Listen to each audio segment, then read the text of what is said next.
Shalom and welcome again to another edition of Seekers of Meaning, the podcast arm of Jewish Sacred Aging. I'm your host, Rabbi Richard Address. We appreciate you being with us.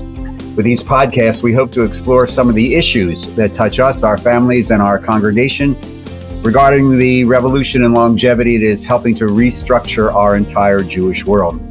And we appreciate your support. You can follow us on our Facebook page, Jewish Sacred Aging on Facebook, our homepage, jewishsacredaging.com.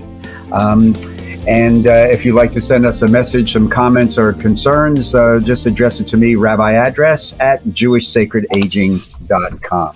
And we have a very distinguished, power-packed panel for today's edition of Seekers of Meaning. So let us introduce everybody. Dr. Simcha Raphael, the Executive Director, Founder, and Chief Major Operator of the Da'at Institute here, based there in Philadelphia. Rabbi Dale Friedman, growingolder.com, and Rabbi David Levin, who heads the Jewish Relationship Institute. So shalom, welcome to all of you, and we are here to discuss a about to be just publishing, we'll find out soon, book called Jewish End of Life Care in a Virtual Age, Our Traditions Reimagined. So, Simcha, Dale, and David, welcome, and lots to talk about, especially in light of everything that's happening. So, first of all, let me go to David. The back end of this book is as powerful as the essays are. Equally as powerful, I think, are the selection of creative rituals, prayers, liturgy that embrace the spiritual aspect of a lot of the pandemic. David, what's going on? There is so much creativity now popping up in the Jewish community around liturgy, poetry, meditation. A lot of it's being developed as a result of the pandemic. What's being tapped into the soul of our community to give light to this? What's going on? I believe, Richard, first of all, thank you for having us. We're very excited about the book. Liturgy and prayer and rituals are all about connection.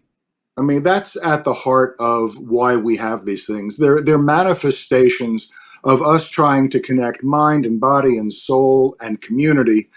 And we've had creativity all along, even though we do have a lot of fixed liturgy in our history. But this is upended. The pandemic has upended what we're used to. So the stuff that we've been doing, particularly the capacity to be physically together, doesn't exist in the moment.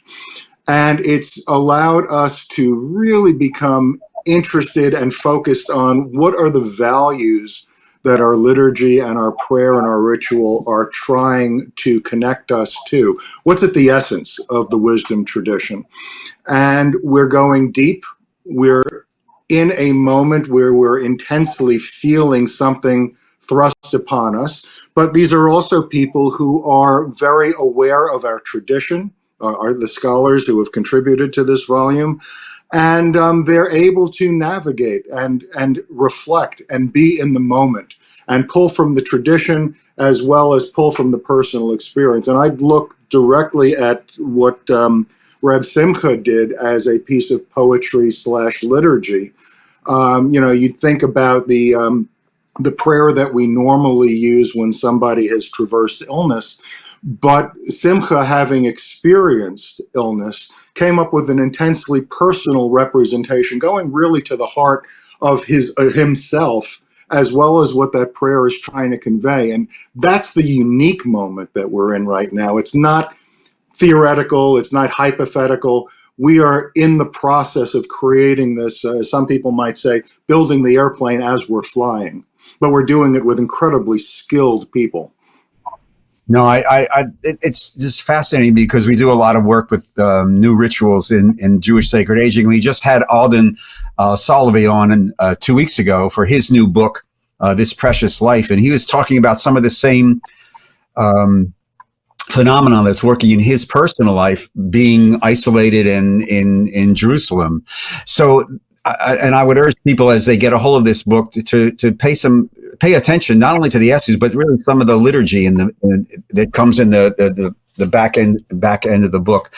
One of the early essays, Dale, that you write, to walk in God's ways, and you talk about this concept of chesed, and I love for you to just perhaps unpack this concept a little bit, how it relates to what you were talking about in the essay, this idea of chesed. Thank you. It's really just a delight to be here. So we're taught that we're supposed to walk in God's ways, which seems on the face of it to be a rather impossible demand. I mean, we're flesh and blood, whatever the eternal, merciful, infinite God is, that being does not have feet, that being does not have human flaws. And yet the Torah audaciously tells us to walk in God's ways. And the rabbis say that the way that we do this is to emulate God's chesed, God's loving kindness.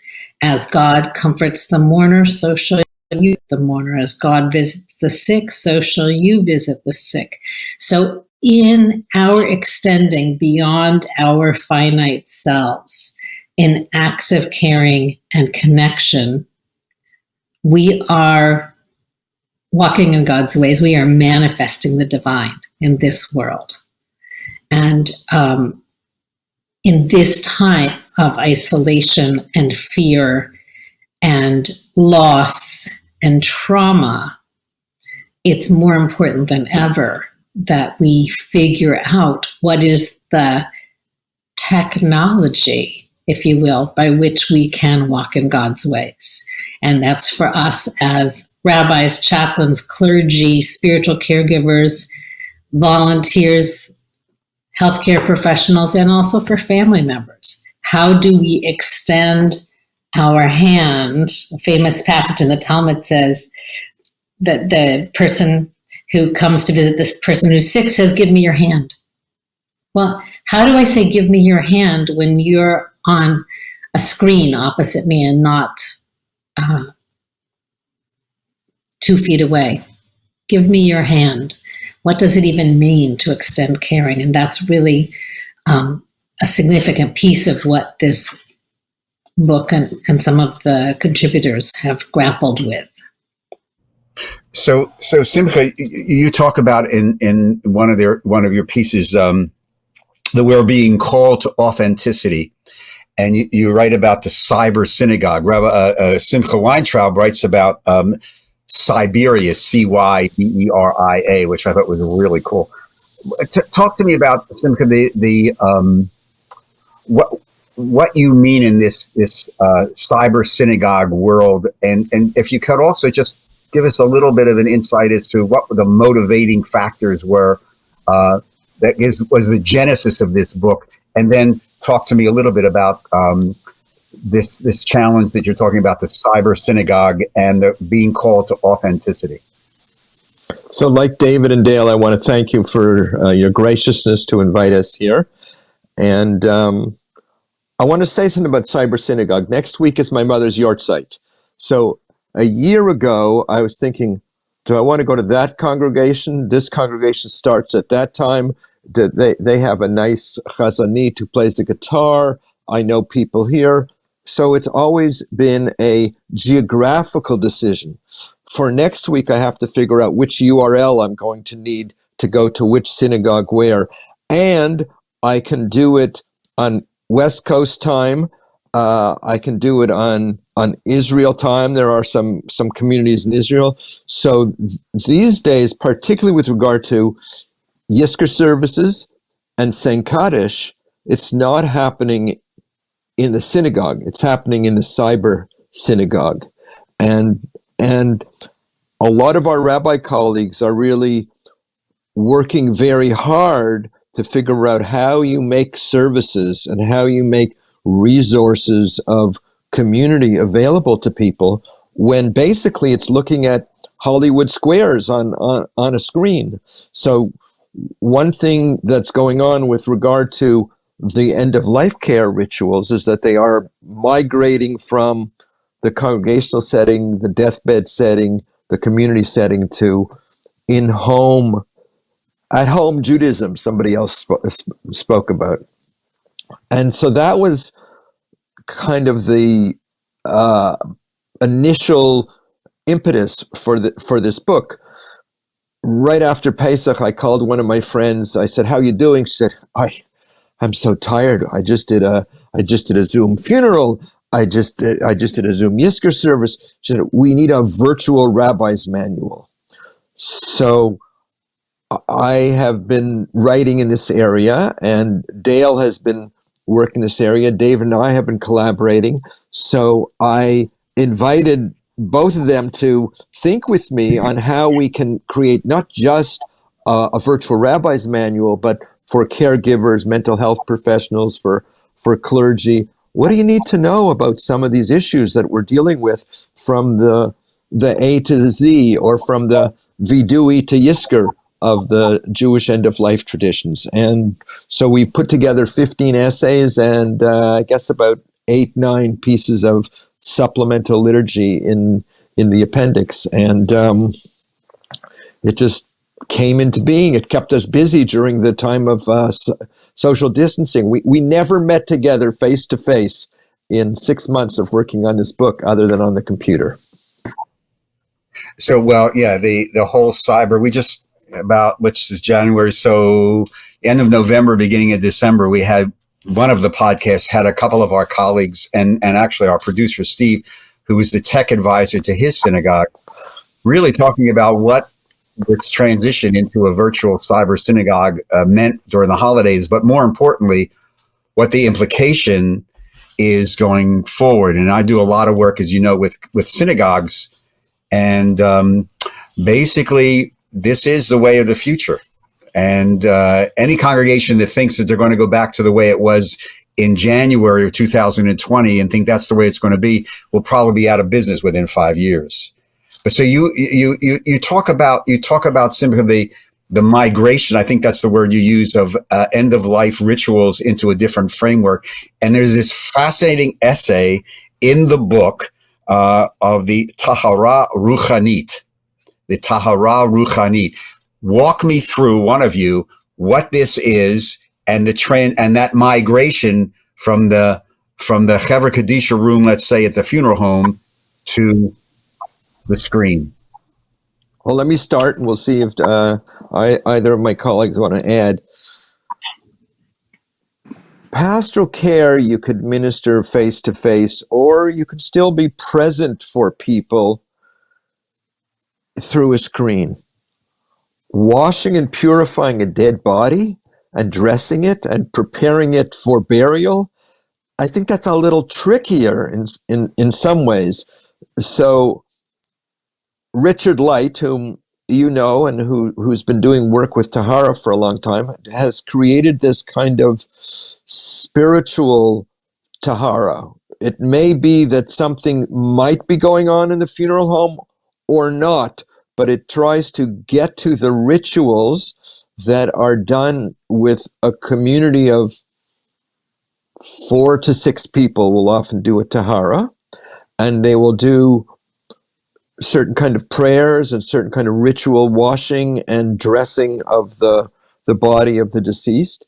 So that's all being done in a kind of meditative, sort of interactive way through the computer. So if I'm not able to be present washing the body, but we're each sitting with some kind of water so that we're doing a symbolic enactment of the pouring of the water, that's one way of doing it. The other piece that is in the Tahara Rukhani are meditative processes.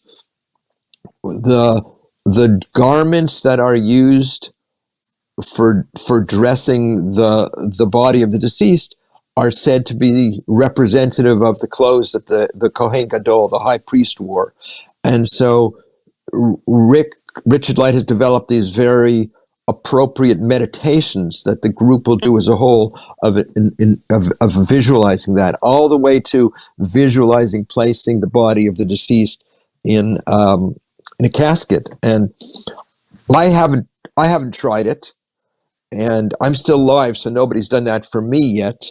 But it's adapting to the needs of the moment. And the needs of the moment are, if we can't be present with the physical body, how are we going to do this in a way that gives holiness and a sense of sacred to this process? And I think he's done a fantastic job of that. One of the themes. Say again. Sorry. I'd love to kind of zoom out from that for a moment if I could, just to say that I think what happened to Richard Light's Chevra Kadisha was they hit a wall. They had members of the community die, and it was not safe for them to come into contact with the bodies because of contagion from coronavirus. So suddenly, the means that they had to deal with this loss and to mark in a spiritual and holy way were unavailable. And I think that happened in every realm that our book deals with. It happened in terms of pastoral care. No, you cannot be in the room with the family member and the person who's very, very ill. No, you cannot facilitate Jewish life in person for the elders who are living in a Jewish communal setting. No, you cannot have Shiva and gather and feed the mourners. And in each case, what happened in hitting that brick wall was remarkable ingenuity. And as David said earlier, I think getting to what is the heart of this? What's the heart of Shiva?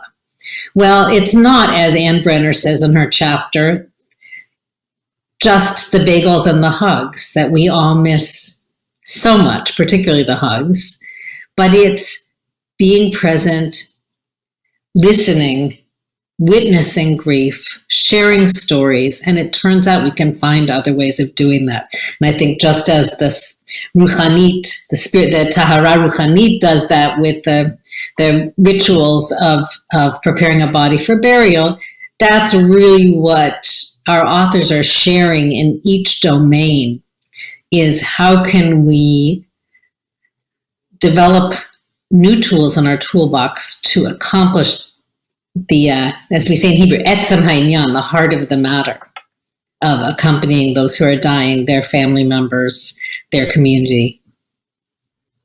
Well, what these essays do, and both of you are pointing this out, is really,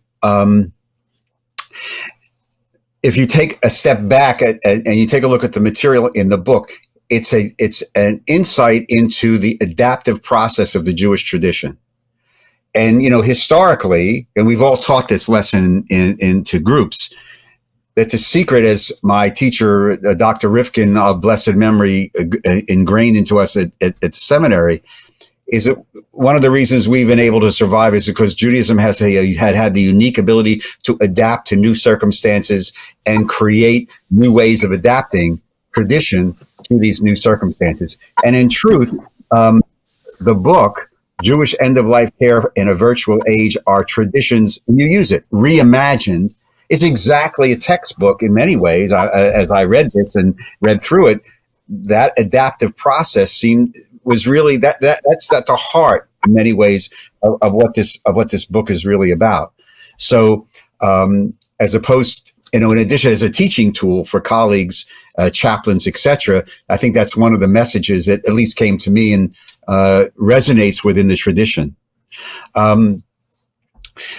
You have a whole series of you have a couple of essays that deal with some of the intense bioethics challenges that are presented in this day and age. You have this sort of like literary dialogue between Rabbi Jason Weiner and Rabbi Dr. David Teutsch from two different, let's be honest, two different perspectives of how to approach end-of-life issues. I'll just throw this up from the old College Bowl days. You may not be old enough to remember that show, but for us old people, we do remember that show as a toss-up. Walk me through some of the dialogue and the differences and how you how Rabbi Weiner, Dr. Teutsch approached these very, very significant challenges, especially in light of the medical aid in dying legislation, which is in California, it's here in New Jersey, and 10 jurisdictions as well as Canada. Who wants to take that? But somebody. Dale's our bioethicist in the house. I'll start. So I think if you were to go to Rabbi Dr. David Teutsch or Rabbi Dr. Jason Weiner and ask them a she'elah, a question seeking a rabbinic opinion about can a respirator, for example, be used on one person rather than another in the event that there are scarce medical resources and there aren't enough to go around? Or can somebody who is obviously inexorably dying somehow be relieved of medical treatment in order to die? I think that both of them would very likely come to the same place, but from totally different perspectives. Rabbi Dr. Jason Weiner, I'm not sure if he says Weiner or Weiner, I'm sorry to say. But anyway, he's an Orthodox rabbi, and he is a chaplain. So he brings the richness of being immersed in halachic discourse and contemporary Jewish legal discourse, and his clinical experience in the hospital to say, we do need to address how are we going to allocate scarce resources? And there are within Jewish tradition some guidelines for it. And there are also things we cannot do. He says we can't do anything that comes anywhere close to actively causing a death. But we could passively perhaps not renew a treatment. Or we could do things that would allow an inevitable death to come. On the other hand, Rabbi David Teutsch comes from a Reconstructionist perspective, and he uses an approach called values-based decision-making, which is very high on process. How do you go about analyzing a situation? How do you make sure the right people are in the room? How do you make sure that the focus is on the wishes and the values of the key person, namely the patient? And he articulates some core Jewish values like the preciousness of life, but also like community, and we have to figure out how to share resources. So they have different methodologies and different frames of reference, and yet they both bring, I think, a great deal of compassion and wisdom to the very wrenching decisions. One of the things that I've discovered in talking to colleagues who are on the front lines in chaplaincy is that many conversations have to be had about what's called terminal extubation. When are we going to stop using this respirator that is clearly only prolonging the dying of this person who is suffering from COVID? And that is a very difficult conversation to have in any case, but to have that conversation knowing that there are 3 other patients that could be using that respirator who might have a better chance of recovery makes these questions incredibly urgent and timely. Living that, if you believe the headlines in the news, given the surges now post-Thanksgiving, post-Christmas, travel, et cetera, and the limited amount of we are actually living that scarce resource question all over the United States of America. David, you spend a significant amount of time in doing the mitzvah with the Red Cross and some of the work in high trauma concerns and issues. And given the pandemic and the virtualness of how we care for people, how are you beginning to deal with it? Natural disasters and disasters haven't stopped. And you're talking about virtual this, that, and the other thing. I just talk to me real fast about how you're handling that. It's complicated. The initial response from the Red Cross is to preserve the lives of the caregiver, the person who's out there on the front line. And that idea of pikuach nefesh is actually a very Jewish idea. So, we're looking at it from the perspective of we don't want people unduly risking themselves for the purpose of being a nurturer in time of particular need. So there's a lot of virtual work being done. But one of the things I think that we're looking at now, as we negotiate this pandemic, is really where do we fit in? From a caregiver's point of view, I'm looking at people who are heroic on the front lines of healthcare professionals. They're extraordinary men and women who are doing amazing, amazing work. I'm putting their lives on the line. And one of the questions that I personally am grappling with is, where do I fit into that? Is the virtual sufficient? And I think that as our colleagues have been struggling and sharing these insights through our book, as well as in their other work, they're asking themselves, where is that line? There is not a definitive marker there. It's a gray area. And we're all being challenged. How do we navigate this? Can we navigate this? Do we belong in that hospital room right there next to the nurse? And I think that that's a really important question for us to be talking about. And in the pandemic, assuming that the pandemic's going to be around for a while longer, and the effects, even in a post-vaccine world, will be lingering, the question is, how do we have presence? How do we find ourselves being in that space together? And I think it's on all of our rabbis' minds right now as they reconceive or reimagine what it means to be in community. As Simcha noted in his conversation regarding honoring his mother's yahrzeit, he can go to any synagogue that he pleases. So because he's no longer constrained by the traditional geographic understanding of community, we too are now no longer constrained by a geographic understanding of community, and all of our understanding. We have to rethink what it means to be in community, what it means to be either literally or figuratively present, creating a group that we call ours. And that's one of the things that I believe is, it's probably the next book that we do if we have the opportunity to collaborate, to continue the conversation. This is a beginning, not an end. And all of the insight and wisdom that we've garnered here, I think I'm deeply honored and privileged to be a part of the enterprise, but it's not the end of the enterprise. I think all of our colleagues are struggling with how do we push this thing forward, and how do we continue to tap a tradition which is so deep and rich with meaning and connect it to the people that are looking and seeking that wisdom.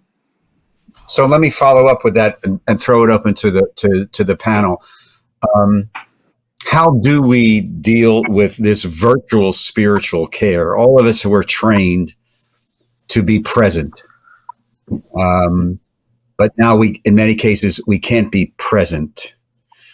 Long distance caregiving, when we used to be able, before March 15th, get on a plane and fly to so-and-so. I just was dealing with a family now that had to do all this long distance, and all of us have had this experience. How do we begin to have this sense of meaning in this virtual spiritual care world that we're dealing with? And the B part of that, because all of us have talked to colleagues who are overwhelmed, how do we maintain a sense of self-care? Because the burnout factor, I don't think, has ever been higher amongst chaplains, congregational colleagues, dealing with all this from a whole variety of different levels. So that's a nice, easy softball two-part question. All right. Well, let me go to the first part. Okay. So go ahead.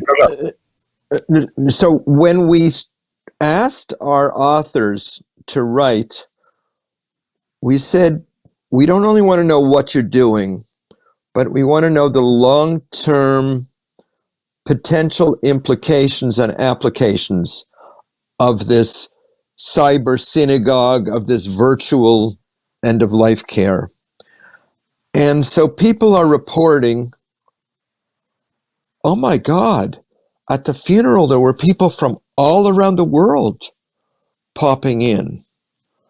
Oh my God, the Shiva house, after the service was over, people stayed on for another hour and chatted with each other and told stories about this person's life. So I think one of the applications and implications of this period of time is that some of this hybridity, being able to have an in-person Shiva service and have a Zoom screen, being able to do a funeral and invite people in from all around, I think that's here to stay. And I think that's going to change the way in which we're doing this stuff for the long run. And I think so while there is overwhelm and while there are problems with doing it, your question was about meaning. I think there's a certain enhancement of meaning that comes with the globalization of our Jewish experience, with, in some sense, the democratization. I tell a story in the piece that I wrote that I taught a class recently, and there was somebody from South America. They were from the West Coast, they were from the East Coast, and they were from Israel. Way back when we used to sit by the waters of Babylon and lament Israel. And today, if you have fast internet and you can stay up all night, we can bring Israel online. So that some of the meaning making is coming out of some of the positive implications of that. I'll let either of my two colleagues and co-editors address the question about self-care when we're exiled to Siberia. Well, I want to just go back, if I could, to spiritual care at a distance. And there are just some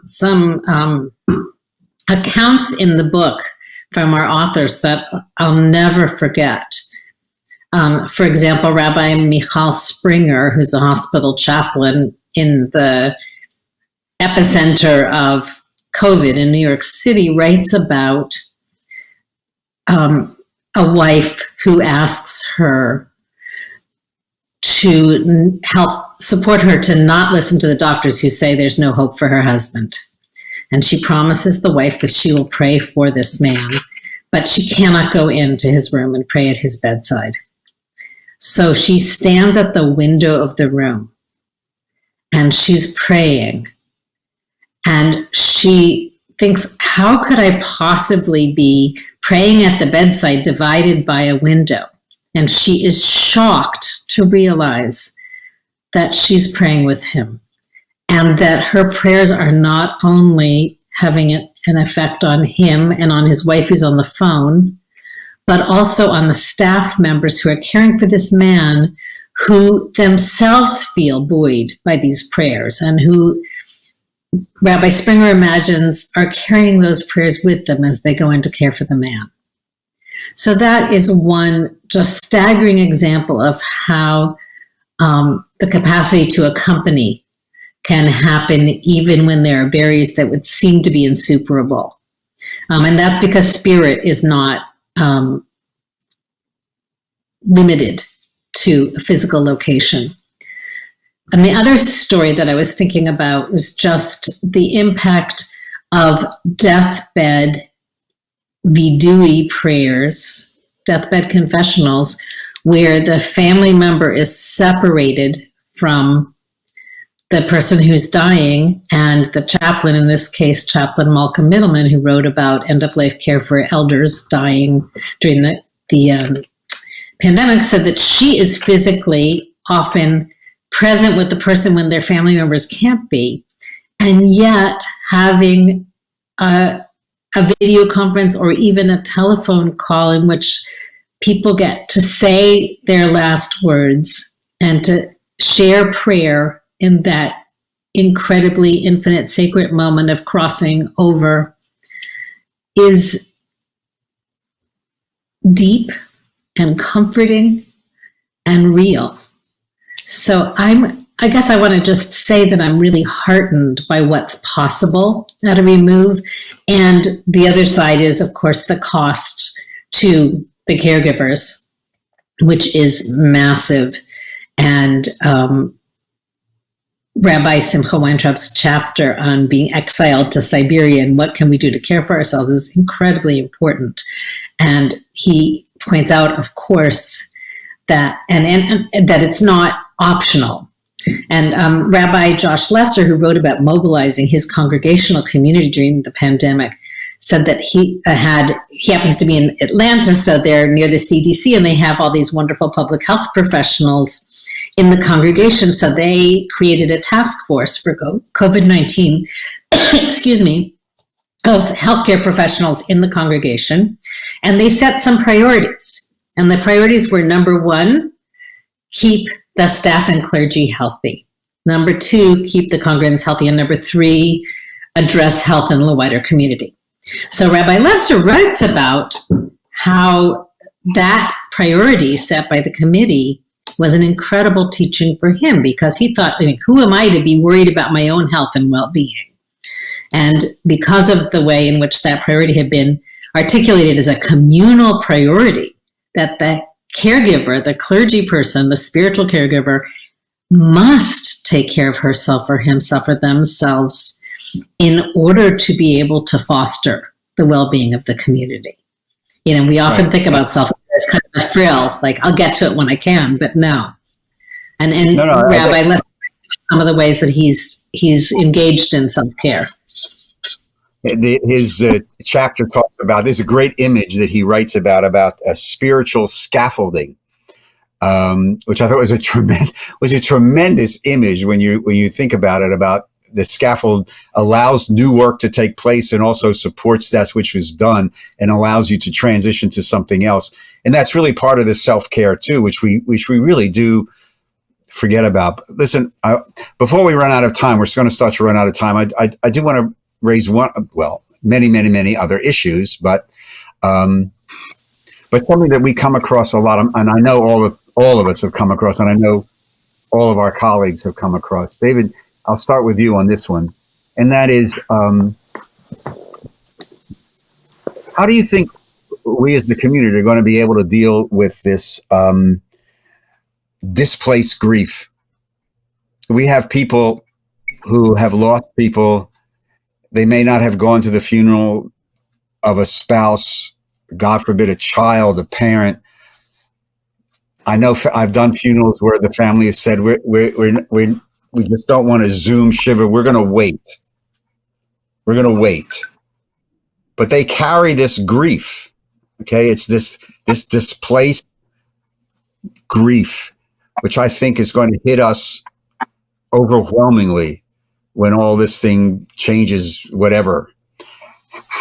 What's your, how do you begin to formulate a response to this? What do we do in the meantime to bridge? Because we know people who they're holding this grief, and they haven't had that, even a Zoom opportunity to share that story that we've all been involved with in Zoom shivers. What's the implication of this displaced grief? Well, I think this also is a deep conversation that needs to continue, but I think it goes to the heart of connectedness. We are all, I think that what you're talking about, and Judaism has taken an opportunity to deal with grief. I think our end of life and mourning rituals are brilliant in the way they've evolved and been constructed so thoughtfully and deliberately to help usher people through, or at least help people to get through the process.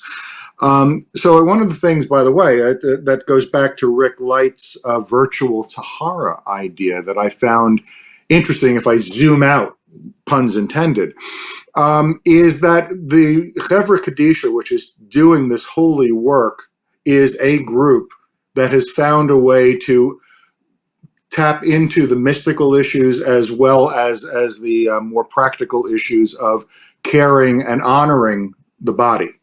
the kavod aspect that we're concerned with. But there's also the nichum aspect, the comforting of the bereaved.